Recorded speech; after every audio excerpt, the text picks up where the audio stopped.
New York Times columnist David Brooks wrote a book called The Second Mountain. And in this book, he talks about how people set out in life with a goal to climb a mountain. They want to go to college, get a career, become successful, make a lot of money, become a famous doctor, lawyer. They have a goal. And finally, they manage to reach the peak of their mountain. And suddenly they ask themselves, why am I still not happy? Why don't I feel fulfilled? Why, now that I've achieved my goal, am I not content? And then they realize there's a second mountain in life that you have to climb. That's a more meaningful, purposeful, spiritual journey.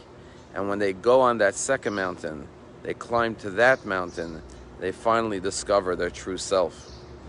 This week's Torah portion is Achrei Mos Kedoshim, and there's a beautiful verse in Kedoshim that says, you should keep my decrees and my commandments, to go in them, lalechet behem.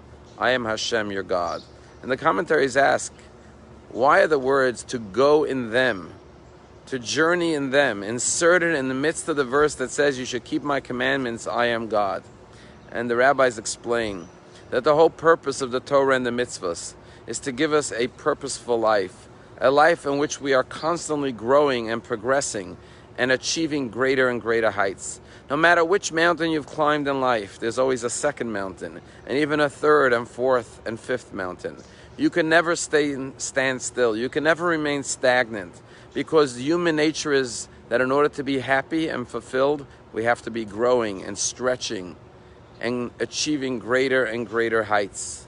And therefore, the Torah says, lalechet behem. Torah is all about becoming better each and every day. There's a story told about Rabbi Saadia Gaon, a great rabbi who lived in the 9th century, that he once stayed over at an inn, and the innkeeper treated him well. And the next morning, as he was ready to leave, someone told the innkeeper that this is the renowned great scholar and rabbi, the Saadia Gaon. The innkeeper came over to the rabbi and started to plead for forgiveness. And the rabbi said, why are you asking for forgiveness? You haven't done anything wrong. And he said, well, I didn't know that you were the great Rabbi Saadia Gaon. Had I known, I would have treated you accordingly. And the rabbi said, but you treated me well.